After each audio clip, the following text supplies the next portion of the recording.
In the summer of 2008, the United Kingdom is under siege. Over 3 months, nearly 200 UFO sightings sweep across Great Britain. How big it was, if it had come nearer, I just don't know.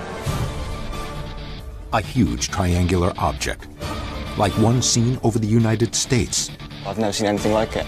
And new images surface. In one, an unknown object in close proximity to a tornado. This is probably the best photographic evidence I've seen yet. In another, something bizarre is photographed tumbling through the air. And strangest of all, a police helicopter hotly pursues an unknown craft. Police claimed that the helicopter chased the UFO. Could there be a reason for this sudden UFO escalation? The object accelerated 10 times as fast as a military jet. And is the British government hiding something?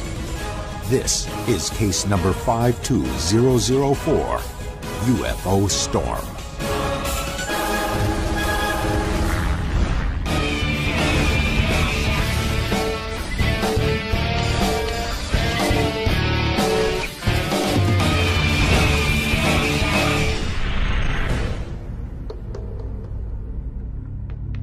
The object was, I would say, between 100 and 120 feet. It was a round shape, a sphere, and it was rotating. I said, am I going crackers? Can anybody see this? Summer 2008. In countless cities across the United Kingdom, accounts of strange lights, unexplained objects, and other bizarre phenomena attract the world's attention. Record-breaking numbers of reports dominate front-page headlines and nightly news broadcasts. In Liverpool, 13 strange orbs. In Ramsgate, a giant flying triangle. In Bristol, a hovering silver object. In Birmingham, 3 low-flying discs. An epidemic of UFO sightings covers the British map. By the end of August, nearly 200 sightings have been reported, and the numbers are increasing. We've landed here in the United Kingdom because currently England is the world's hotspot for UFO sightings. As UFO investigators, this is exactly where we want to be, where the phenomenon is the most active. What we're getting is videographic and photographic evidence of orbs, of triangles, even one case related to meteorological phenomena. Bill Burns will look into a breaking case involving a police helicopter that nearly collides with a UFO, and then gives chase to the object. There were conflicts. The police denied it, the Ministry of Defense denied it, but witnesses said it really happened. Pat Uskert will uncover never-before-seen video of an object that may have ties to an American mass sighting. He's pretty impressed by what he saw that night, and he thinks he's looking at some kind of UFO event.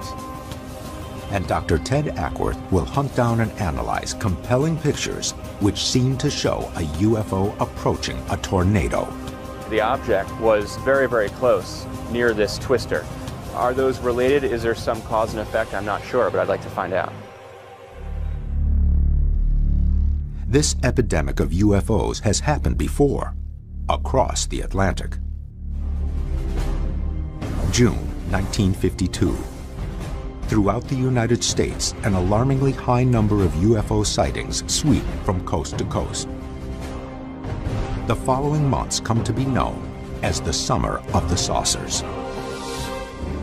The sightings seem to peak when 2 Pan Am pilots spot 6 glowing red discs while flying over Newport News, Virginia, on the night of July 14th. But just days later, on July 19th, the wave reaches a breaking point. In the skies over Washington, D.C., air traffic controllers at Washington National Airport track several objects flying over the White House. But the objects vanish before Air Force jets can scramble.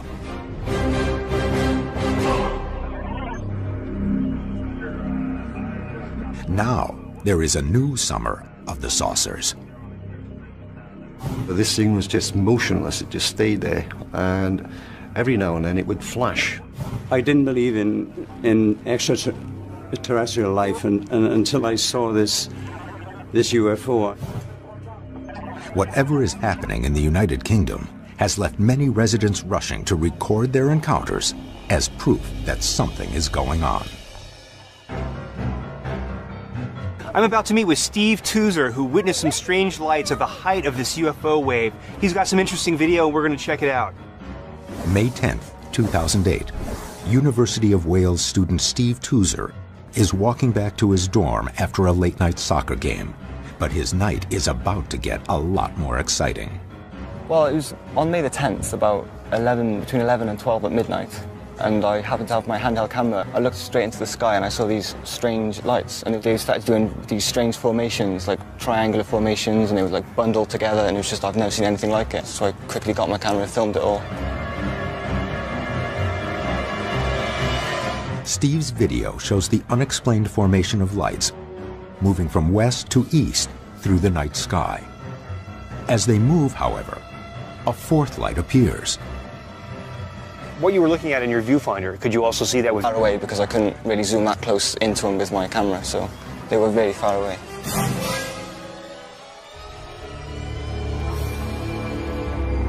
What was their trajectory? Most of them went across the sky. Did they exhibit a sort of independent movement? Yeah, it's like they were like together talking to each other or something. I don't know, just doing something. There's different formations, and then they would just disappear. I have to say, the footage is very interesting. We are looking at lights in a formation that are hovering over the town. Now, because of the distance and the quality of the camera, I can't really know what these lights were, but that's why we're going to have it sent to the lab and have Ted analyze the footage and see what he can make of it. Steve Tuzer isn't the only person perplexed by strange objects in the British skies in the coming months. July 28th. In Bury, 160 miles west of London, retired professional photographer Roger Williams is relaxing in his backyard when he notices something flashing in the afternoon sky just above the roof of his house. What I actually saw was some flashing in the sky, bright flashing. My first thought that was an aircraft tumbling. But then Roger notices the object is not losing altitude. The saucer-shaped metal object appears to be spinning in place. So you saw the object up here, and what happened next? Well, I thought after I watched it for a short while, I decided to go upstairs to get my camera. Roger snaps these pictures from his bedroom window. He photographs a silver-colored object against a clear blue sky. The object is blurry, but visual processing should be able to enhance the image to get a better look. Roger also captures a passing airplane, which provides an instant visual contrast that will be important in future analysis. I realized that there were no wings or anything like that. It was a sort of a donut shape with reflections around the edge. So obviously it wasn't a plane or anything like that.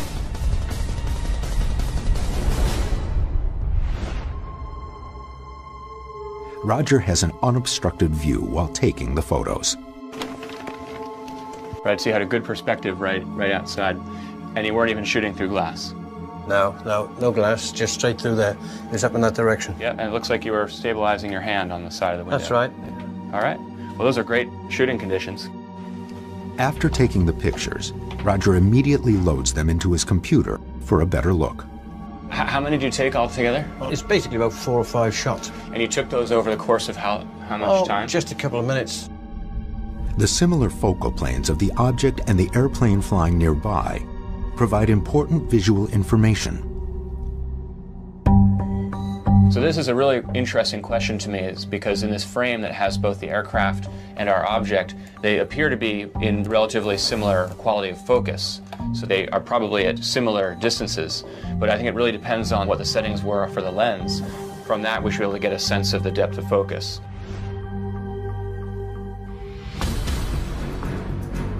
By obtaining the lens settings and aperture from Roger, Ted can now conduct a complete photo analysis to see if he can identify this silvery tumbling object.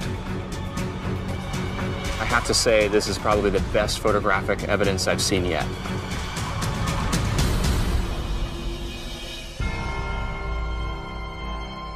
But Steve Toozer's and Roger Williams's sightings are just paving the way for the most controversial event of the summer. On June 7, 2008, just outside of the Welsh town of Cardiff, a police helicopter, reportedly preparing to land at St. Athan Royal Air Force Base, is nearly struck by a UFO. To many researchers and news agencies, this is Britain's most compelling UFO case in years.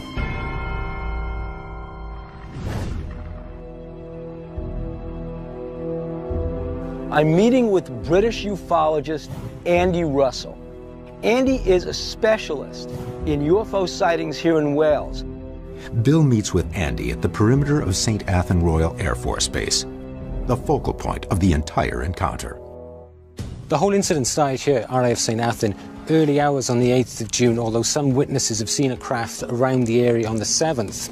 When the helicopter was coming in to land, the crew noticed a small UFO approaching it at a high speed. The crew took evasive action. Originally, South Wales Police claimed that the helicopter chased the UFO. And we've got witnesses in Cardiff and St. Mellons and a few other areas that have witnessed that chase. Later, South Wales Police have retracted that statement and said that the chase never took place. Why would the police change their story? Bill has tracked down a lead that may prove the authorities are involved in a cover-up. We found a commercial pilot who was in that airspace that night. He was approaching Cardiff Airport, and the tower radioed him and said, "Be advised, a police helicopter is tracking a UFO in your airspace." One pilot's confession may help prove the authorities gave chase to a UFO. What were the police following? And were they trying to keep up with technology well beyond their own? The object accelerated 10 times as fast as a military jet.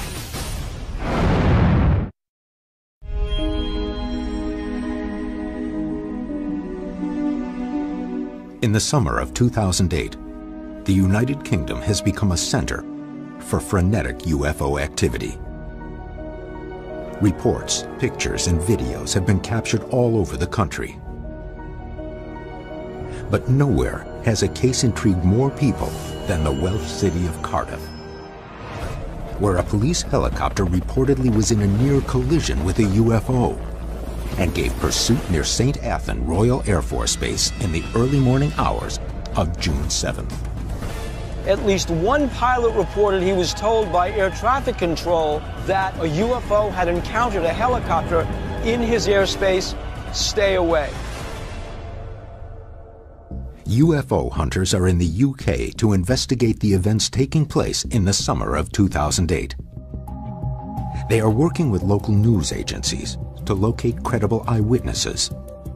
With no video or pictures known to exist, the Cardiff helicopter incident is at the top of the investigation's most wanted list. Bill Burns is contacted by a pilot who says he was in the skies the night of the incident, and he was alerted by air traffic control to the situation. Today I'm meeting with the commercial airline pilot who was warned out of Cardiff Airport airspace by the tower because they said they were tracking a UFO and a police helicopter. But after several hours,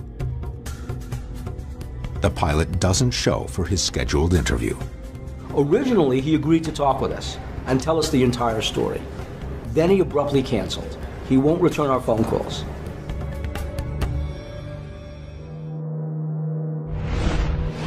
His initial emails show he is eager to participate. But after the missed interview, a final email shows he has changed his mind about discussing the case. and won't say why. With the pilot now out of the picture, the investigation needs to locate more eyewitnesses. Pat meets with Andrew Dagnall, a reporter from Media Wales. Andrew has also experienced eyewitnesses going suddenly quiet. For him, it happened after speaking with sources inside the police department about the helicopter chase. A policeman was driving a helicopter so that he saw what he said was a UFO and chased this UFO out across the east into the Bristol Channel, where it then disappeared. So how did you come by this information? The police actually reported this to us, and that's what made it so significant, was that it was actually coming first-hand from the authorities. Andrew Dagnall's police sources confirmed that one of their helicopters chased a UFO. But later, authorities offered up a contrary statement. According to the South Wales Police Department, quote, there were a variety of aircrafts of different shapes and sizes. In all probability, this sighting has just confirmed that one of these was in the area at the relevant time. The helicopter did not follow it or chase it across the Bristol Channel. Have you been able to get in touch with the police officers that were involved in this incident? We've never actually been able to speak to him. That makes it difficult for us to pursue as a story because, you know, we're getting nothing back now from the police. This seems to be very common with these sightings. Something big happens, and then they attempt to cover it up, basically. I think we're onto something, that something really did happen over Cardiff involving what appears to be a genuine UFO. Bill is now seeking connections between the various events taking place this summer. To further understand what may be going on, he is meeting with Nick Pope, a former Ministry of Defense investigator who was assigned to UFO cases by the British government. So we have a video that someone shot of an object over South Wales, and I'd like you to take a look at it and see if you think this resembles anything like the descriptions that you've received. I mean, it's a fascinating piece of footage. It's interesting. Many of the Cosford witnesses talked about two lights, and it was only later that some of them, particularly those who saw it really close, noticed a third and fainter light. But yeah, that is similar to what's been reported at Cosford. The Cosford incident took place on March 30th and 31st in 1993.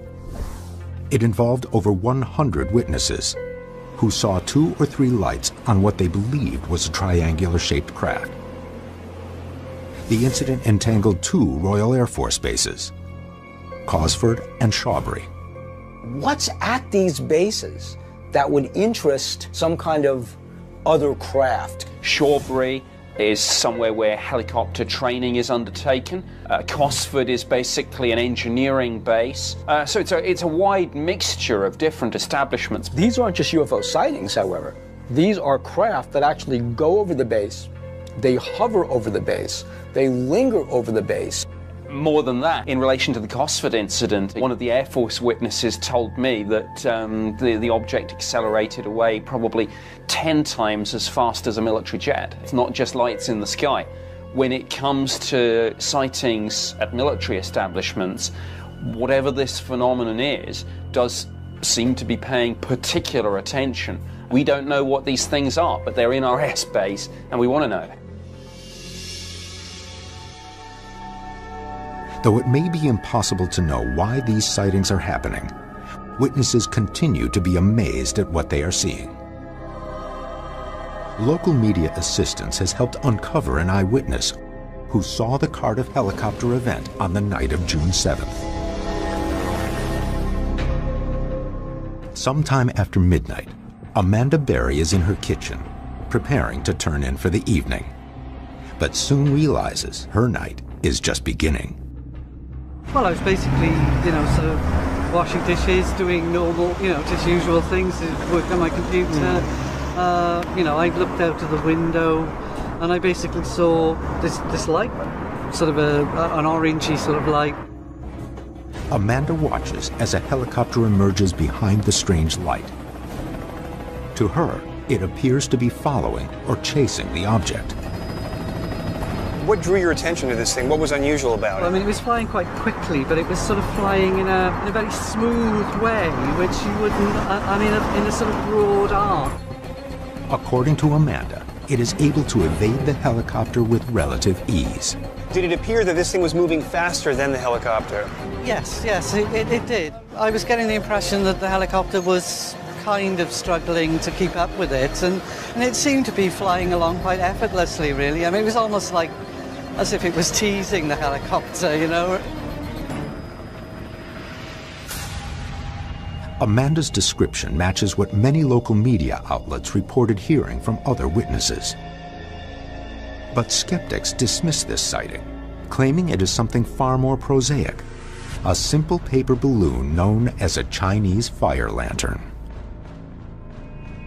Chinese fire lanterns are often used in celebrations such as weddings, birthdays, and concerts across the United Kingdom. In fact, fire lanterns were launched the night of the sighting at a wedding in the town of Cowbridge, only 5 miles from the St. Athan base.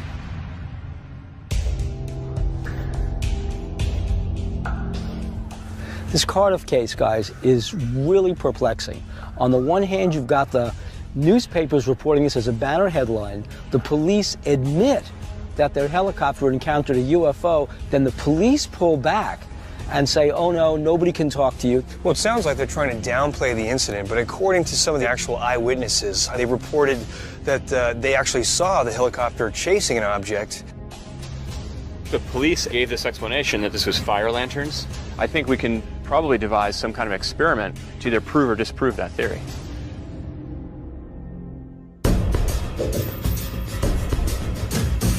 To put this theory to the test, Amanda has agreed to observe a series of fire lanterns and see if they appear anything like what she witnessed on the night of June 7th.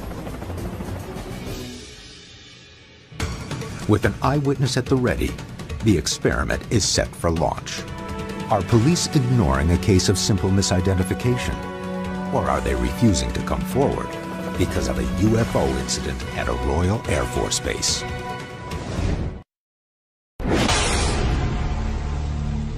The investigation is in Cardiff, a Welsh city caught up in a wave of some of the United Kingdom's most compelling UFO cases in years.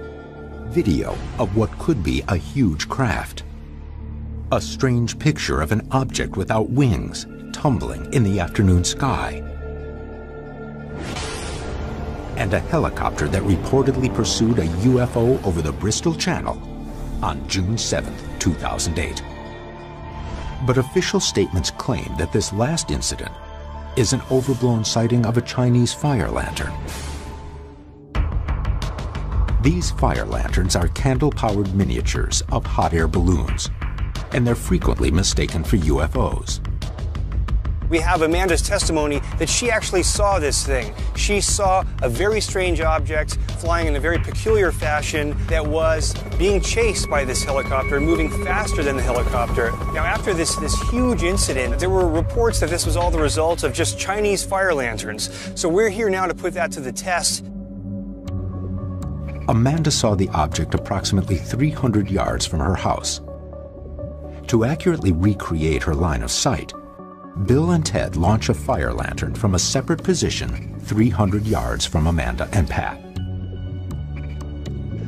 I'm down here at base 1 with Bill. He and I will be releasing it from here. Down this way at about 300 yards is base 2. That's Pat and our witness. They're in position and ready to view our release of the lantern. What we really want is your opinion about, does this thing look anything like the object that you saw on June 8th? Okay, we're going to light off the lantern, eyes in the sky.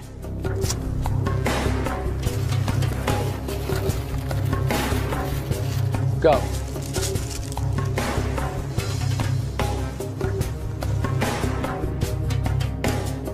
Okay, we have liftoff. Copy that, we see it. Well, Amanda, well, you see it? Yeah.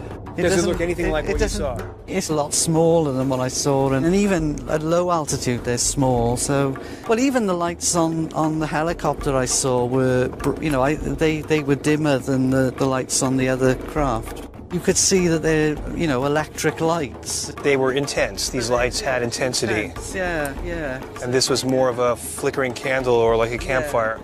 Basically, it just didn't look the same at all, really, you know. I think you've made it clear that this is completely different from what you saw that night. Ted, I just wanted to let you know that we've pretty much concluded that what we've launched here this evening doesn't look anything like what Amanda saw that night. Okay, Pat, roger that. There is also meteorological evidence that casts doubt on the theory that these were fire lanterns launched from a wedding in the town of Cowbridge. Cowbridge is about 13 miles to the west of Cardiff, and the winds that night, we looked at the meteorological data, are coming basically out of the north. Now, if a fire lantern was launched over Cowbridge and climbed up to 2,000 feet, it would be traveling in this direction, and that is the opposite direction from Cardiff. So we've got a balloon that's launched 13 miles away, traveling basically away from Cardiff. How could that ever have been sighted over Cardiff? It just doesn't add up. So what does that mean? It's looking increasingly like we have to look for another explanation, and that explanation might very well be it's a UFO. While one experiment has helped eliminate a conventional explanation, the photos and video from Roger Williams and Steve Tuser may provide even more evidence. Are these similar objects to what the helicopter pursued that night? Ted and image analyst Terrence Masson look for any distinguishing characteristics in the evidence. Now, the Roger Williams photos, I'm really hopeful for. For once, we actually have a professional photographer taking a picture of an object. I'm hopeful that we can get something really definitive out of this. Roger turns his 35mm camera skyward and captures 6 images of a strange disc-shaped object that he at first thinks is tumbling, but then realizes is hovering in place. If we could do a sequential viewing of each of the object zoomed in and take out the motion, we could see how it looks over the course of those frames. What we did was several things. Able to isolate some motion blur out of it and do some sharpening and contrast enhancement and actually overlay and sequentially analyze those 6 photographs, one on top of another. To me, this is pretty wild. Yeah, it's definitely changing shape. To me, it looks metallic. It looks very clearly reflective. Silver, like an aircraft body aluminum skin, but nothing at all like the shape of an aircraft. And what we see very definitively is it's roughly donut-shaped, saucer-shaped, if you will, and it's very clearly over the course of that short minute and these 6 photographs that it's either tumbling or physically changing shape. It certainly doesn't look like any kind of wings or a helicopter. It's definitely doesn't fit any of our conventional aircraft profile. The fact that this metallic, shiny object is hovering out there in space over the course of a minute and changing shape or rotating in place is very, very puzzling. But Steve Tuser's footage shows something altogether different. The footage is remarkably similar to another incident that's already been closely analyzed. It reminds me a bit of the Tinley Park video in that there's that formation. On August 21st, 2004, hundreds in the small town of Tinley Park, Illinois, view 3 orange globes floating above their city. The video analysis seems to show that all 3 lights are connected. It does look like the other 2 trailing points are locked to that 3rd point. But most shocking is the size of the object. I think 1,500 is a pretty good estimate, plus or minus a few hundred feet. And I don't know any structure that you could fly that could hold lights 1,500 feet apart. Ted and Terrence believe the Tinley Park lights to be a massive single triangular object Though it does show a fourth light, the object Steve Tuser captured is similar.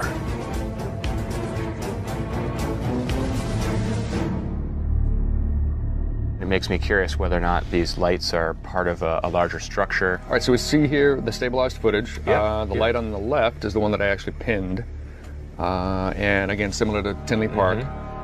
To my eye, they're pretty stable. To the naked eye, they do seem about the same position. It really does seem to be the structure locked together where it's doing some sort of rotation. So what Terrence's analysis is telling us is that these 4 point sources are clearly locked together in formation, but it's a very sophisticated formation where they're not just hovering together, but they're rotating en masse as one object. It really leaves me wondering what this could be. One final photo could shed light on the dramatic increase of sightings in the United Kingdom, as a photographer in Lancashire captures what appears to be a UFO approaching a tornado. Everybody has said, "What is that?" The latest wave of UFO sightings over the United Kingdom has seen strange triangles, bizarre silvery objects, and a helicopter pursuit over the Bristol Channel.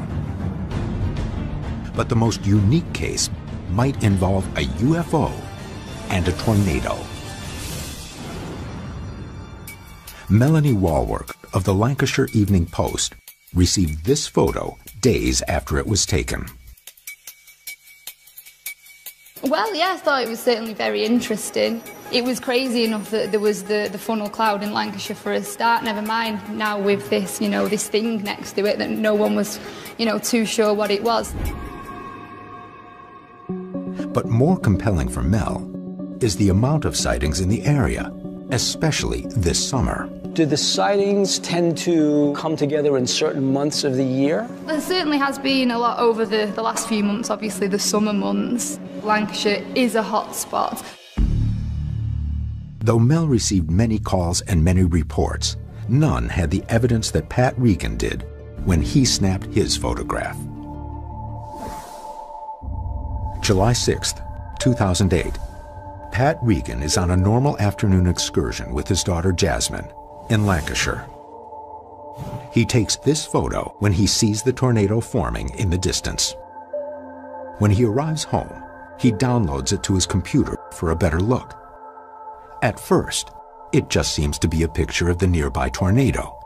But on closer examination, Pat discovers it contains something even more intriguing.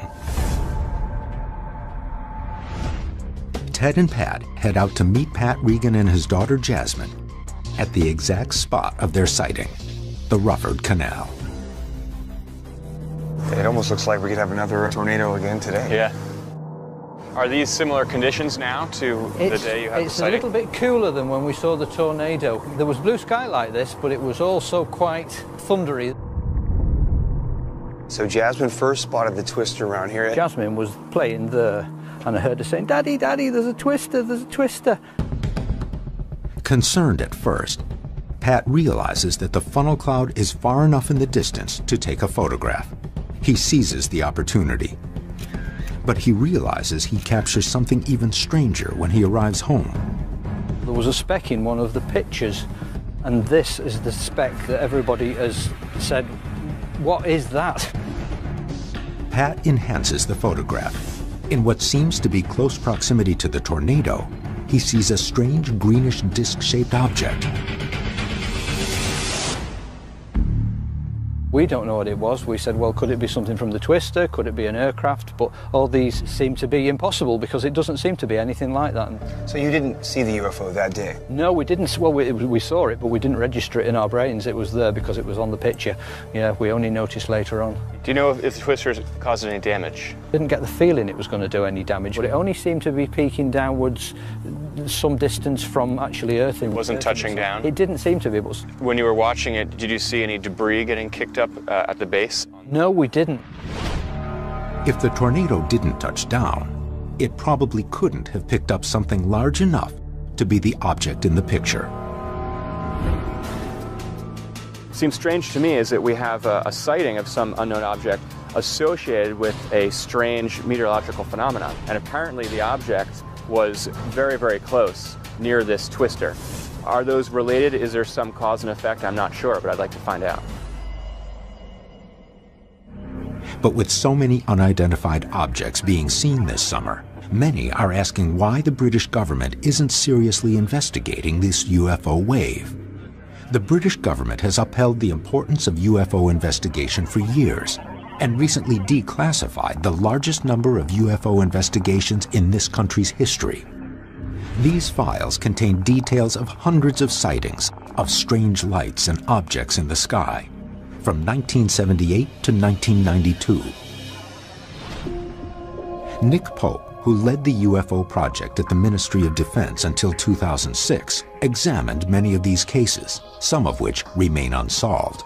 The amount of records that the MOD has on UFOs must be voluminous. Oh, absolutely, yes. We've had over 11,000 UFO reports investigated since the early 50s. And of course, all these cases now are beginning to come out with the release of the MOD's UFO files, which has started this year. The release of the files has coincided with one of the biggest waves of sightings in the country's entire history. And so the MOD must be really frantic over what you called in the New York Times, Britain's Summer of the Saucers. Yes, it is. But despite what seems like transparency, little information on these newest sightings is being discussed. People are using the Freedom of Information Act to go after the records, and they're not really finding them. Now, I have a theory about this. I mean, a couple of times in the MOD, somebody said to me words to the effect of, oh, well, I'm just going to write to this person about this. And I said, no, don't do that. You'll create a paper trail. And if there is no paper trail, then officially released documents aren't telling the whole story. So when people try to research cases like Cardiff today, you're actually partly responsible for the fact that there is no paper trail on Cardiff. Well, I'm not sure if it's my personal fault. It was just the culture on sensitive issues. We were aware of FOI and sometimes did what you might call a workaround, as it were. Could the MOD's release of the classified files just be a smokescreen for their current UFO investigations? You can guarantee that even if there is no paper trail, the MOD is well aware of these cases and investigating. With solid meteorological data, field perspective, and a photograph, this may be the investigation's best chance of determining what's in the skies over Britain in the summer of 2008.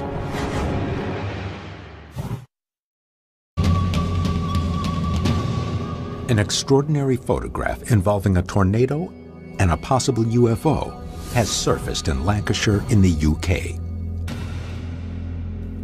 Could this be the evidence needed to validate the numerous sightings sweeping the United Kingdom in the summer of 2008?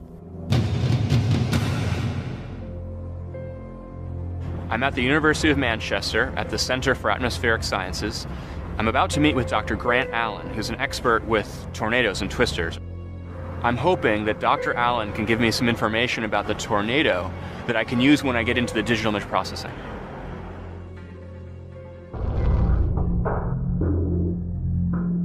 This particular tornado we're looking at here is a very, very weak tornado with wind speeds, I would say, probably less than 80 miles an hour at the vortex edge.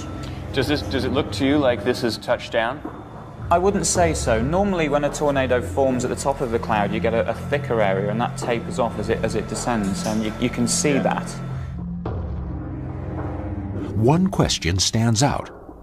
Is this object just a piece of debris picked up off the ground and tossed out by the tornado? Dr. Allen worked up an estimate on the strength of the tornado, detailing the force needed. The maximum velocity around the edges of the funnel was about 80 miles per hour. That at as little as 10 meters away, it could be half that velocity. So we know that the velocity of the air around this funnel is dropping off very significantly. And obviously it would take very strong winds to keep some sort of debris or object up in the air. If the tornado had touched down, and if that's a relatively large piece of debris that's left over, I would expect to see more evidence of debris either around the tornado or off this picture maybe. We've looked very closely throughout the entire frame, and that's really the one and only piece of debris that we're seeing, and it seems to be about halfway up the funnel. None of those photographs has the tornado been anywhere near the ground. So my hunch is that that is not debris. With this stage of the analysis complete, Ted turns back to image processing to determine the size, speed, or distance from the camera to the object. The question here is, what's the object? You know, an aircraft, a bird, an insect? Can we get our hands around this in any way? My first impression is that it is something of medium size at a pretty good distance. I am seeing what looks to me like motion blur on the object. Motion blur happens when the object being photographed moves faster than the camera and film's ability to capture cleanly. It is usually affected by the camera's shutter speed. Let's look up the shutter speed. 5 thousandths. Right, so that's really fast. Shutter speed on a camera dictates whether the photo is sharp or blurry. Pat Regan's camera shutter was set to open and close at 1/5000th of a second. This extremely fast speed clearly captures the estimated 80-mile-per-hour winds of the tornado, but not the alleged UFO. It seems like it would have to move pretty fast in that very fast exposure time to still be blurred, because anything else that was moving at any kind of relative speed, even 80 miles per hour, a fast car, I would expect that to be crystal clear. You're right. At that shutter speed, right? You're right. Because that's really fast. That's a good point. Further analysis shows the object moving a third of its length in the 5 thousandths of a second needed to take the photograph. But its exact size cannot be determined. Do we know that it's a physical object? I would say definitively yes. You can see the very dark undershadowing on the foreground objects, and if we zoom into this thing here, we can see it's kind of more light on top and dark underneath. So there is something physical in frame. It's not something that's added after the fact or very close to camera. Right.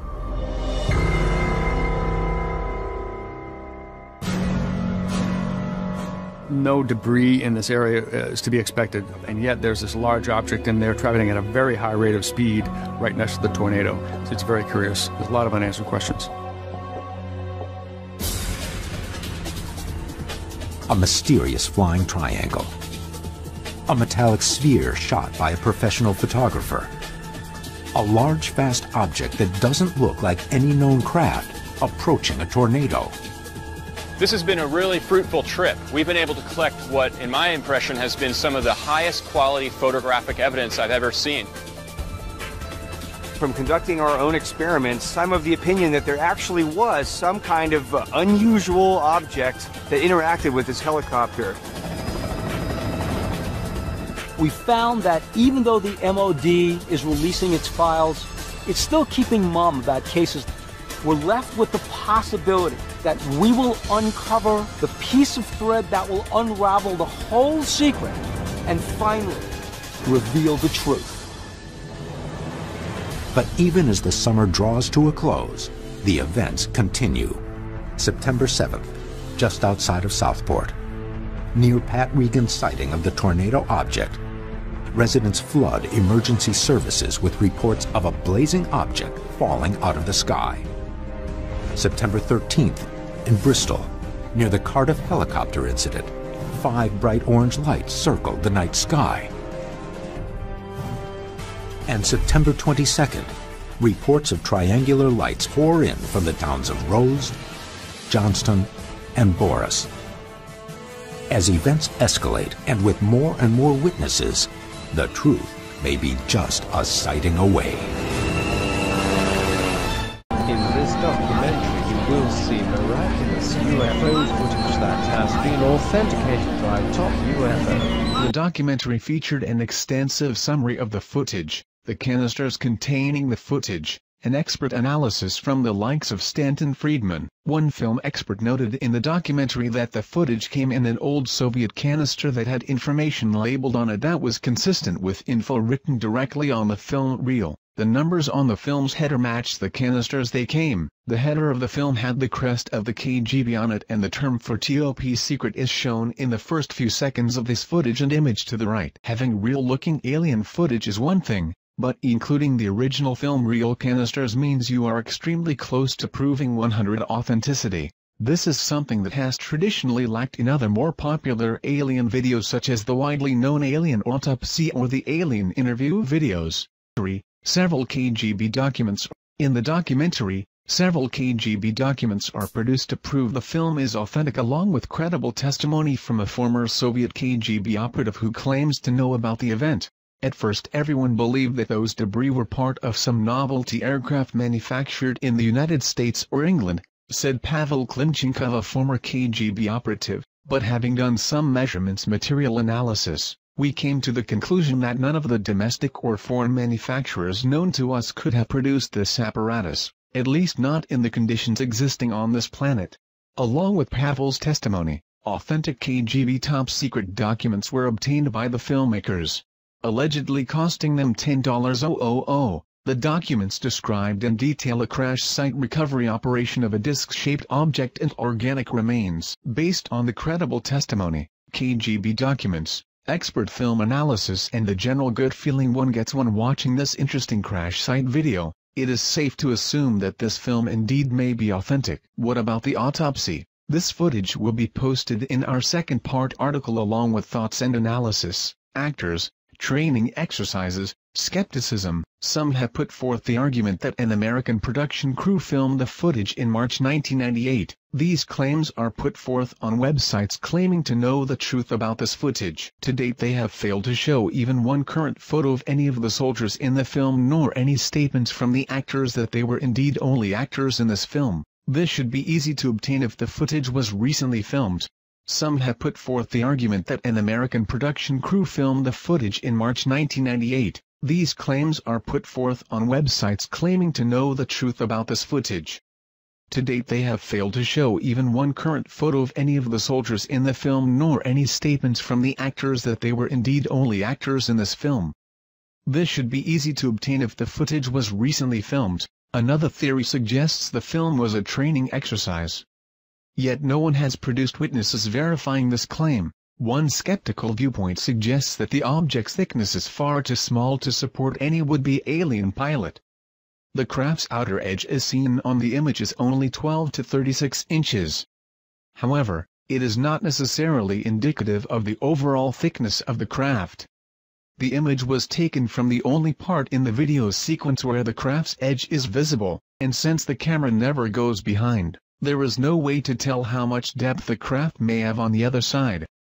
Additionally, if you consider the side facing us may actually be the bottom, we can easily see that this craft can easily fit the traditional flying saucer shape as demonstrated by the below images. In this documentary they claim that, since they only were able to acquire 4 canisters of film, more film footage of this incident is available, such as the entire digging, cleanup, and inside the craft investigation.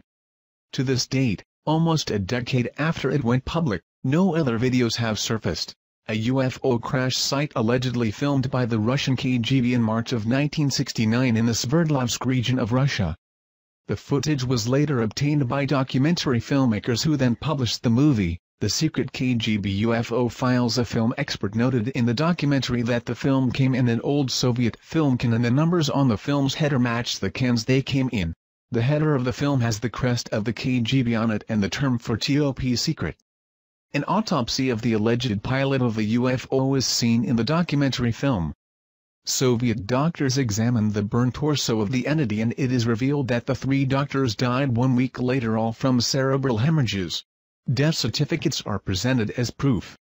Several KGB documents are produced to prove the film is authentic. Some have put forth the argument that an American production crew filmed the footage in March 1998. These claims are put forth on websites claiming to know the truth about this footage. To date they have failed to show even one current photo of any of the soldiers in the film, nor any statements from the actors that they were indeed only actors in this film. This should be easy to obtain if the footage was recently filmed. Another theory suggests the film was a training exercise. yet no one has produced witnesses verifying this claim. UFO aliens may have helped build pyramids of Giza, says Cairo University archaeologist.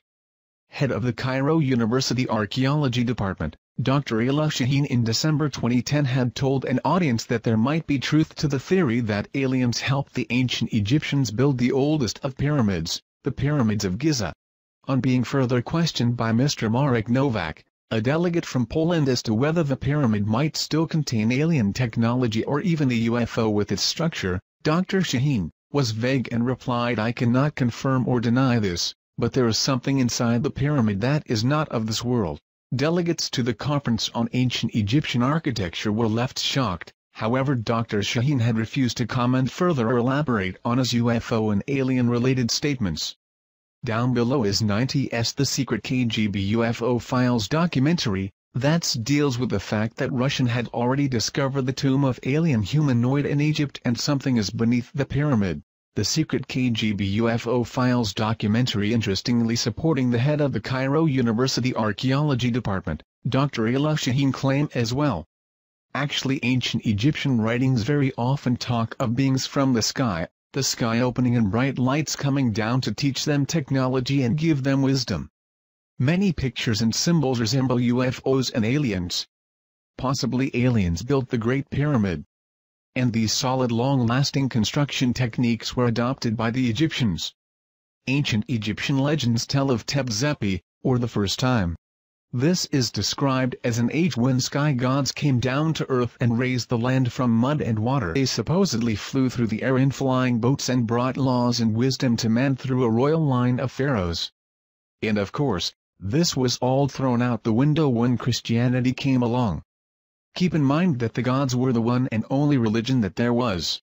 No other conflicting beliefs? Why? Well, because it was fact, not faith. The modern church would have you believe that it's just a myth. But you have to ask yourself, on the edge of Occam razor, what truly indeed is more likely? There has always been the question. How did the Egyptians feed and care for the 100,000 slaves that it would have taken to build the ancient structures like that of the pyramids in Egypt? 1 minute it is a very backwards country and almost overnight a highly advanced and technological culture sprung into existence. We now have the answer to that very question and evidence that the Egyptians had extraterrestrial help at that, thanks to Russia, the KGB, and a top-secret project called Project ISIS. Astrophysicist, neurologist and science advisor in Advanced Propulsion System gained access to the files of Project ISIS. This was a top-secret project brought about by KGB concerning the discovery of the tomb of the visitor in 1961. Up until Sci-Fi purchased this exclusive footage from an agent of the Russian mafia, it had never been seen outside the top-secret facilities of the KGB. Sci-Fi showed it one time on television, and as it stands today, no evidence of this film or the project is available. Except what we have copies of here given to us by a client that had taped the original show. This video is a powerful documentary with actual footage filmed by the KGB and verified by specialists in the field. Authentic film footage. If we can somehow bring attention back on Project ISIS and prove it out, it will change the history of the beginning of the civilization of man. During the Cold War, Nikita Khrushchev was determined to show the world that communism was superior over the democracy. As he realized that it would be too costly to compete with the US in the space race, Khrushchev chose to go the other route. Having over 300,000 agents in the secret police and espionage organizations, he focused most of this resource on alternative science, such as paranormal phenomena, psychometric weapons, biogenerators and mind-altering machines. 1920s, during the Stalinist regime, a dark room was created where the KGB conducted psychotronic weapons research on prisoners sentenced to die and political dissidents. After 1936 these files were transferred to the secret archives of the KGB, continuing on with their paranormal research. Khrushchev achieved great success with his biogenerators and machines to alter human minds, which worried, naturally, the United States, knowing that the Soviet Union was there to conquer and overthrow. Russia, being that its borders surrounded the largest landmass of the world, had the largest amount of UFO sightings. If they could capture one of these flying objects and reverse engineer it, they could have the greatest advanced aeronautical designs. They got lucky in January 1986 when a spacecraft crashed in Dalgorsk but remained intact. The craft was back-engineered and the process was quite successful. But to achieve the most superior advancement in global domination, they went in search for something that was only a rumor or legend. The Chamber of Knowledge in Egypt. If the legends were true, storehouse of knowledge left behind by ancient visitors from outer space was concealed in the Great Pyramid. A team of archaeologists were composed of Egyptologists from the Russian-Soviet Academy of Science, was sent to Egypt. The fearing that the CIA would learn of this expedition, the Kremlin operated with complete secrecy. By the late 1950s, Egypt accounted for 43% of all the Soviet aid for Third World nations. When they started the ISIS project, the Soviet military personnel in Egypt was estimated over 20,000. The heavy military presence was used to disguise the efforts of the mission scientists headquartered in Cairo. They would operate under the guise of Arab peasants or Russian officers. To speed things up, in 1959 the KGB recruited professional informationalists to wiretap Egyptian officials. This paid off in July 24, 1960, when a conversation was recorded that would then change myth into reality. The official had been given a call that two Bedouin had stumbled upon the tomb of the visitor. The Bedouin were in the hospital and kept repeating, "The visitor God." At this moment in time, Project ISIS became top priority and all efforts were made to immediately follow up by having the Bedouin show them where they had found this tomb. SEIFI was able to purchase several documents and film footage as to the KGB documentations of their findings. Taken out of Egypt and brought to the secret facility of the KGB was this memo to high-ranking KGB official. My agents had secured the notes of one of the scientists working on the tomb of the visitor findings. Another was the inventory of contents taken from the tomb as follows. Location of finding. Undisclosed, 15 crates of relics, 1 partially mummified body, 1 stone sarcophagus, 8 hieroglyphic samples. Old report from a project scientist that was one of the first to enter the tomb. During the inspection of the wall segment, we noted that a strange magnet repulsive force seemed to be emanating from the rock. We were unable to find any scientific explanation. Cryptologist report. Partial decoded message on tomb wall indicating a prophecy of the return of the winged gods. The Kremlin took the cryptologist report very seriously. KGB was ordered to determine target locations: planets, stars, galaxies. They had to duplicate the stars as they would have been over Giza thousands of years ago. They finally found it, in the stars and constellation of Orion during the year 10,500 BC.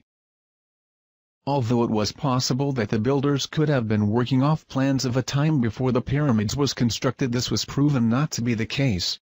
Metal and synthetic materials of tomb were determined to be of unknown origin, and the tomb was carbon dated, giving it a dating of 10,500 BC, meaning the pyramid had to have been made at 10,500 BC. Cans of film were purchased by SEIFI through the Russian mafia agent, which originally came from the maximum security archives of the KGB. These cans contain film of KGB filming the process of the tomb and sarcophagus being opened. Sci-Fi had this film analyzed before purchasing by experts in this field. Finding no evidence of fraud, SEIFI purchased cans of film. The documentary is in black and white, showing soldiers entering the tomb without gas masks. As they opened the sarcophagus, you can see toxic fumes escaping and the reaction of the soldiers as they were being affected. It also shows the mummy contained inside. The film shows the soldiers leaving the tomb fast, and then a chemical warfare specialist team comes in with protective clothing. There is talk from one that was there in the tomb, that the energy inside, during the first days of exploration, was very high. They also had a team of psychics go in and do some special readings of the tomb. It later goes on to show the KGB and Bedouin loading trucks with crates to be shipped back to Russia. According to KGB documents, researchers began to wonder if the pyramid was designed for one particular purpose. They thought it was possibly a machine, being that it was designed like a three-dimensional triangular depiction of a hemisphere. Their thoughts were there must have been a reason why it was designed for resonating with the planet. Their thoughts went to a prism and that the pyramids have powers to alter the cosmic rays, that the pyramids are huge prisms capable of concentrating energy, capturing light from the stars which would initiate a process which would turn the pyramid into an interstellar transmitter. The three pyramids and SPHNIX could be integral parts of an immense machine designed by alien engineers linked by a master control mechanism inside the Great Pyramids. They noted that the passageway goes to main chamber, and above the sarcophagus was a tunnelless star shaft. They reasoned that when a specific star alignment occurs, a streak of energy goes down the shaft. Scientists speculated that the radiant energy hitting the sarcophagus could initiate something similar to a cold fusion reaction. The prism structure of the pyramid would then magnify and transfer to the corresponding pyramids. A united beam of energy could erupt, creating a cosmic beacon used by alien starship for future navigation. According to ancient legends all around the world, they all have the same thing in common. The visitors were like men but more like gods. They were giants. They traveled among the stars. They brought us the knowledge. Legends of the first emperors of China were called the Sons of Heaven and made the first pyramids of China. Mexico and Yucatan have similar legends. Starwalkers can be found throughout Egyptian texts and American folklore. The visitors are described as the giants, man/gods, giants or titans. And it seems all cultures may be traced to a single parent civilization. Could it be ET? Later on in the documentary, it shows them working on the mummy, attempting to give it a face and identity. A computer projection of the mummy was made as it laid in the sarcophagus. Experts that were there to observe the fluorescent reconstruction of the face described to Sci-Fi that if they had not been there themselves, they would not have believed what the face revealed after reconstruction. When skull and face was completed, it showed a humanoid type: large cranium, large eyes, small chin, small teeth, but not Earth humanoid, but some being that had to have been extraterrestrial. Later, using underground radar technology, the KBG found a passageway under the tomb of the visitor. Directly below was a large chamber. They believed they found the chamber of knowledge, but was afraid to open the tomb, thinking it could be a Trojan horse capable of blowing up the entire planet. They decided to seal the tomb, wipe away the location of the tomb and close the project. It seemed, however, that all were affected by the discovery. Some had personality changes. Some disappeared entirely, others committed suicide, and others no longer could support their old religious beliefs. The first official report of sightings, that we are aware of, was by King Tutkremeni about 3,400 years ago. Sightings continued through the ages. Sightings seemed to pick up with man mastered the skies. But when we conquered the inner workings of the atom, the aliens of Orion stepped up their observation with an explosion of UFO sightings that continue up to the present. UFO abduction reports began to sweep around the world in the early 60s. A pattern was developing, with nearly all abductees reporting physical examinations, insertion of objects and artificial inseminations. Many women abductees believed they were being impregnated to give birth to alien hybrids. In the last decade, reports such as these have risen dramatically. It may be highly likely that the genetic colonization program that started back in the ancient times has resumed. The question was asked, could they be cloning themselves by implanting their alien genes into human DNA? Are humans being transformed into an alien species through genetic engineering? The ancient Egyptians have always said that our DNA came from the heavens and that someday they would return. Did the KGB discover the truth in the chamber of knowledge about the true agenda of the ET? And what was discovered on the wall of the tomb of the visitor prophesies that they would return. But when? Secrets cannot be contained. Not even KGB secrets. A group of scientists, computer programs, doctors, etc., shortly after the discovery of the tomb of the visitor, came together to discuss the possibilities of this discovery. They fully believed that the visitor was none other than Osiris, the alien king. Thus they gave themselves the name, the Followers, based off the followers of Horus in the Egyptian Book of the Dead. According to Egyptian beliefs, a family of gods came from the stars to Egypt. They were the ones that gave the people of Egypt the knowledge and wisdom. Later they left Earth back to their star homes, except for Osiris. He stayed and taught the followers. It was their duty to protect and keep the ancient knowledge he gave them until his return. The Egyptians were astronomers and fully understood that the stars were the map to the great god Osiris and the afterlife. And followers would secretly come together in their homes to discuss the possibility of the return of Osiris. They believed that the second coming of Osiris would herald a new age for mankind. They believed that when the tomb was discovered and the seal was broken, a signal was transmitted to the visitors. They calculated and estimated the time it would take for the electromagnetic signal to reach the constellation of Orion. They figured that they could return no earlier than April 23, 1985. With that time frame in mind, the group left Russia and took off to Egypt, never to return. The only remains left behind of their meeting with the visitors was a newspaper clippage found in the KGB archives of a group of tourists disappearing in the middle of the night in Egypt, 1985. And one home movie project with film. This film showed the group in front of the pyramid at night. It shows a light appearing in the sky, the group dropping to their knees in prayer, the light becoming brighter and then nothingness. A daughter of parents that were part of this group was shown the home video by the SCIFI team, of which she recognized her parents and burst into tears. Did anyone happen to see a documentary on sci-fi called Secret KGB UFO Files? I happened to catch this yesterday, and while I'm leaning to the side of skepticism, I have to admit that it was intriguing. Basically, the story goes, in the early 60s the KGB discovered a tomb at the Giza Plateau containing an Eba. Luckily there was film footage, haha. The grainy film contained footage of archaeologists dressed in KGB gear opening the tomb of what was thought to be an ancient Egyptian king. When they do, toxic smoke overcomes one of them and the other two run out. It is later learned that the body isn't human. The footage looked as if it had been produced to look old. Also included were shots of psychics levitating in the tomb. One thing that caught my attention is the archaeologist that was supposed to have been claimed by the toxic smoke was later helping move crates of evidence down some stairs. Despite the curious film footage, the documentary was very interesting and had me glued from the jump. For decades, American agencies have stockpiled information on UFOs.